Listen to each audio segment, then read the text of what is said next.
Good evening, ladies and gentlemen, and welcome to another delightful episode of Our Miss Brooks, starring the incomparable Eve Arden as Connie Brooks, that sharp-tongued, warm-hearted English teacher at Madison High School. Tonight's story is The Madison High Mambo, and we find our heroine facing yet another amusing predicament in the halls of education. So settle back in your favorite chair, dim the lights, and let us transport you to Madison High School, where romance, comedy, and the mambo are about to collide in the most unexpected ways.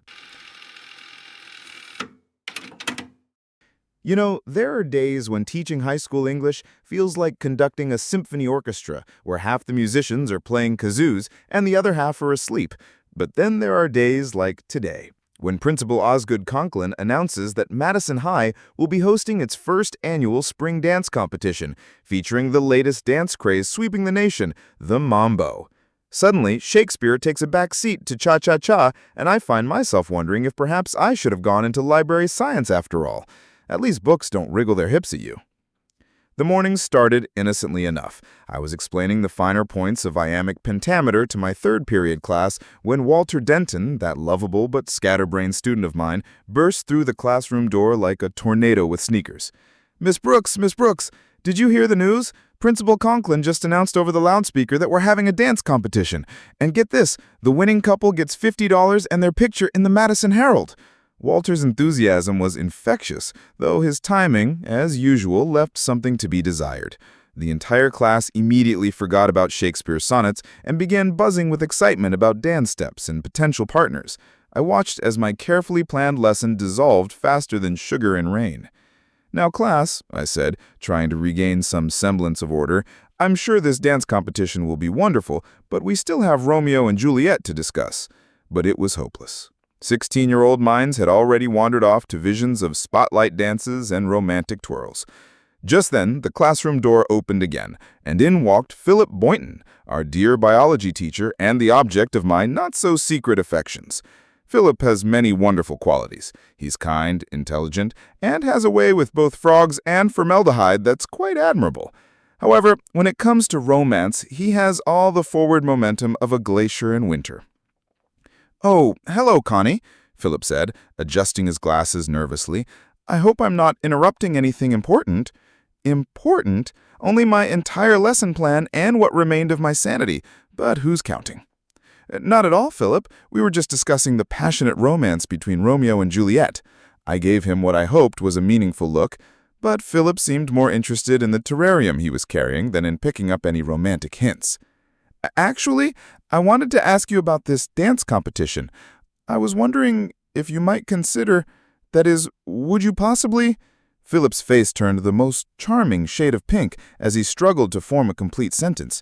My heart began to flutter with the possibility that he might actually be working up the courage to ask me to the dance. But before Philip could finish his thought, the door flew open once more, and in strutted Lawrence Nolan, the Madison High gymnasium teacher, and my romantic rival, though I use the term romantic very loosely when it comes to Mr. Nolan. Lawrence has the subtlety of a marching band and the ego to match. "Brooks," he announced, as if he were calling a football play, "I hear there's going to be a dance competition, and I'm here to claim the best partner in the school." He struck what I can only describe as a mambo pose, which looked more like he was reaching for something on a very high shelf while simultaneously swatting at a fly. "Mr. Nolan," I replied sweetly, "how thoughtful of you to think of me, but I'm not sure I'm quite ready for competitive dancing." Lawrence laughed heartily, completely missing the sarcasm that my students had learned to detect from 3 classrooms away. "Nonsense, Brooks. With my athletic prowess and your ability to keep time, we'd be unstoppable. I've been practicing my mambo moves. Watch this." What followed can only be described as a combination of calisthenics and interpretive dance that would have made even the most liberal dance instructor weep.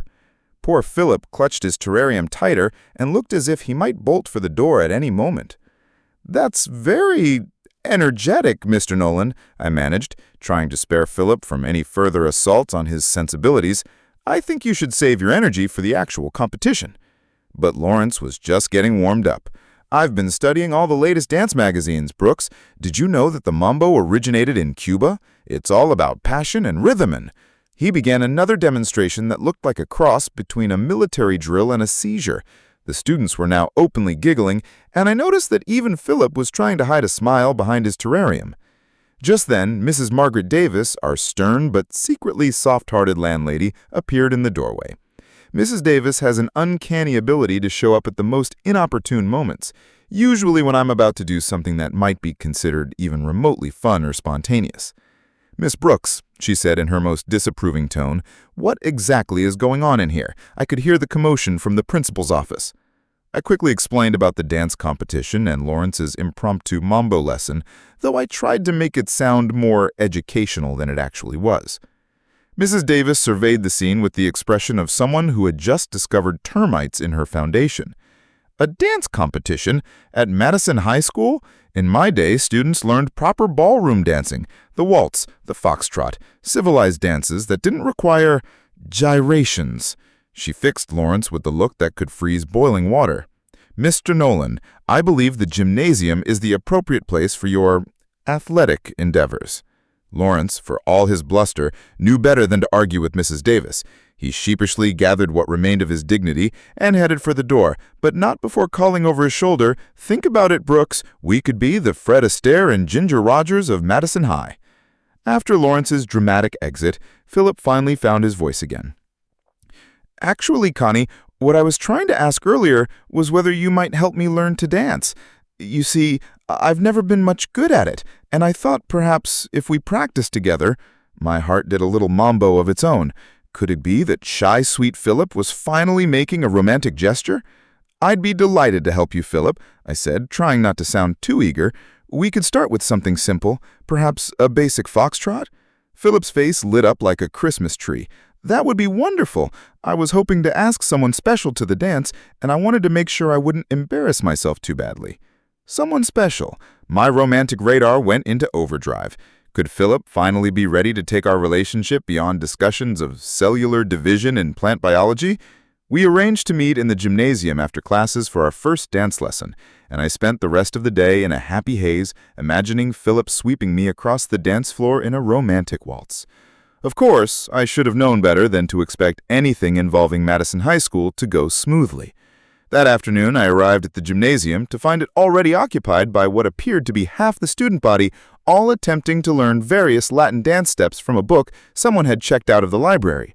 Walter Denton was trying to teach the mambo to Harriet Conklin, the principal's daughter, with results that can only be described as catastrophic. Harriet, bless her heart, has many wonderful qualities, but coordination is not among them. She moved like someone trying to untangle herself from invisible fishing line while simultaneously attempting to swat mosquitoes. "Miss Brooks," Walter called out when he saw me. "Perfect timing. Maybe you can explain to Harriet that the mambo is supposed to be smooth and flowing, not like she's having some sort of medical emergency." Harriet shot him a look that could have melted steel. "Walter Denton, I'll have you know that I've been practicing all afternoon. It's not my fault that this dance seems to have been invented by people with rubber bones." I was about to intervene in this diplomatic crisis when Philip arrived, looking nervous but determined. "Hello, everyone," Philip said, adjusting his glasses. "I hope I'm not late for our lesson, Connie."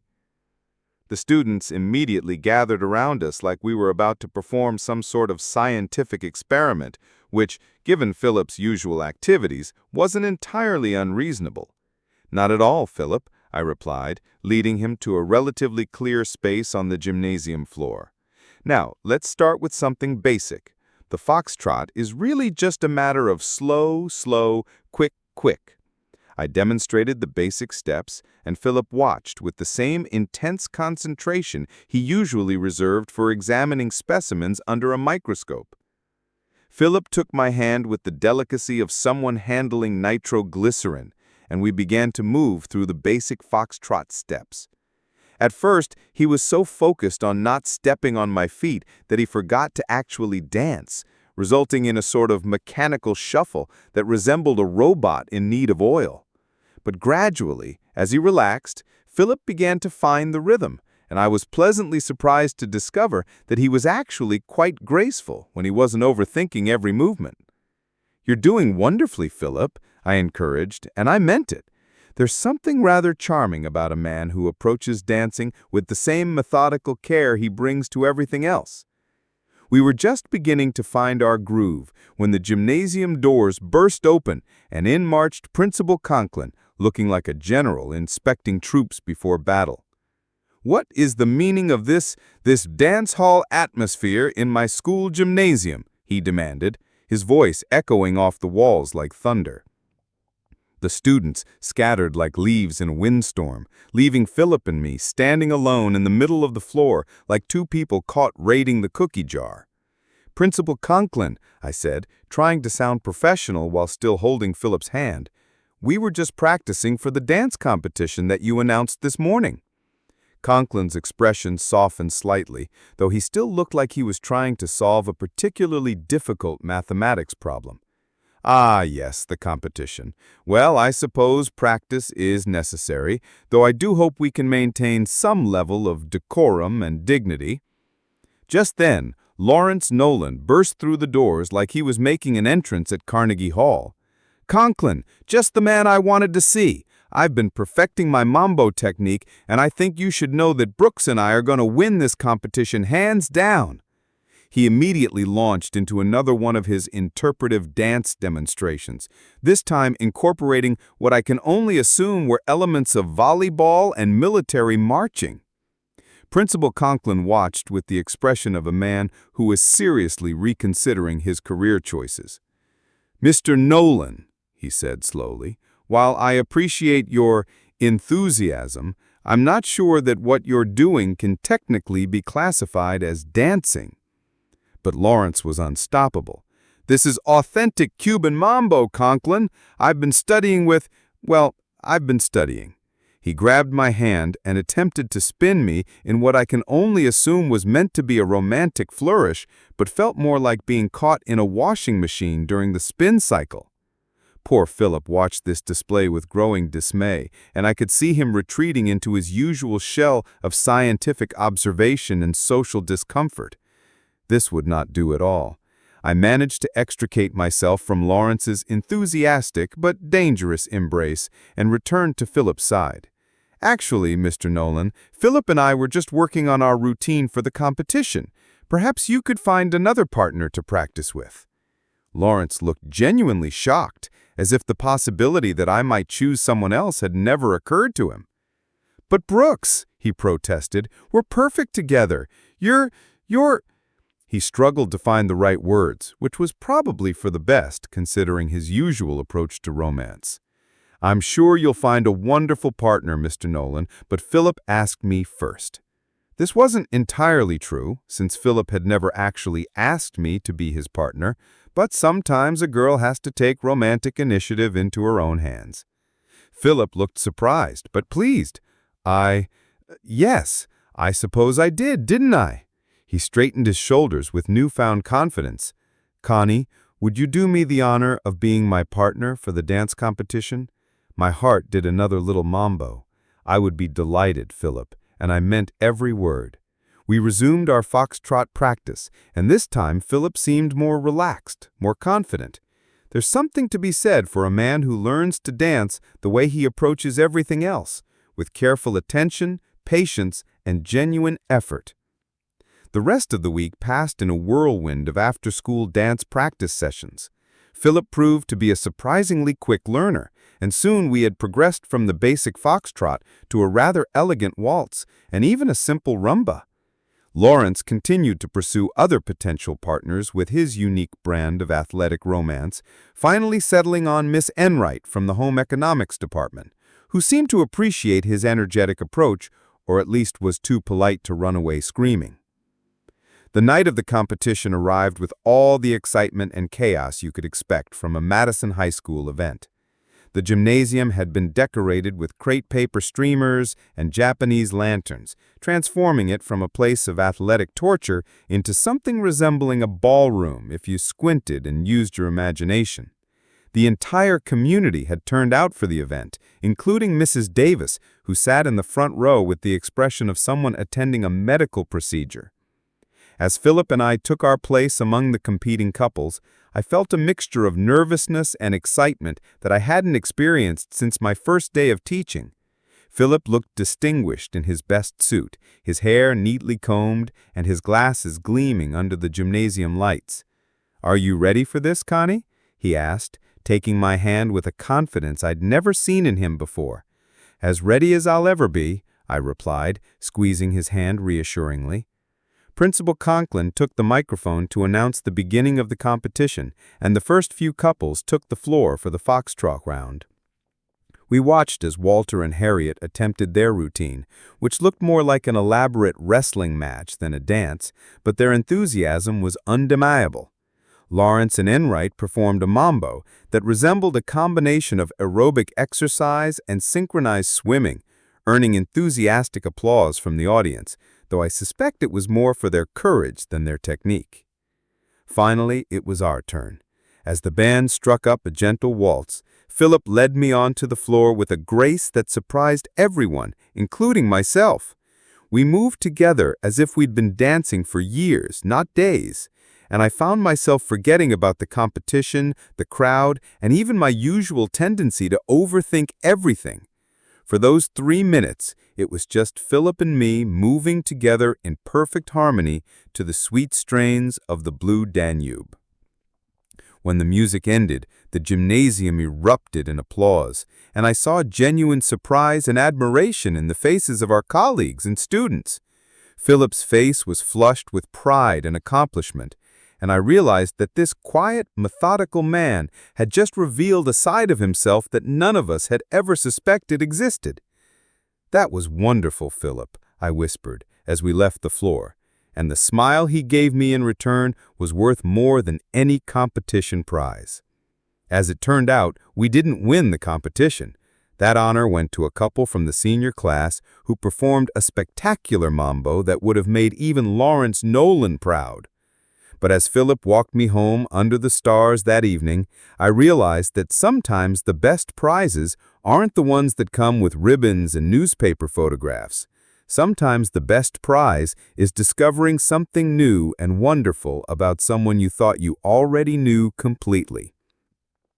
"Connie," Philip said as we reached Mrs. Davis's boarding house, "I wanted to thank you for helping me learn to dance.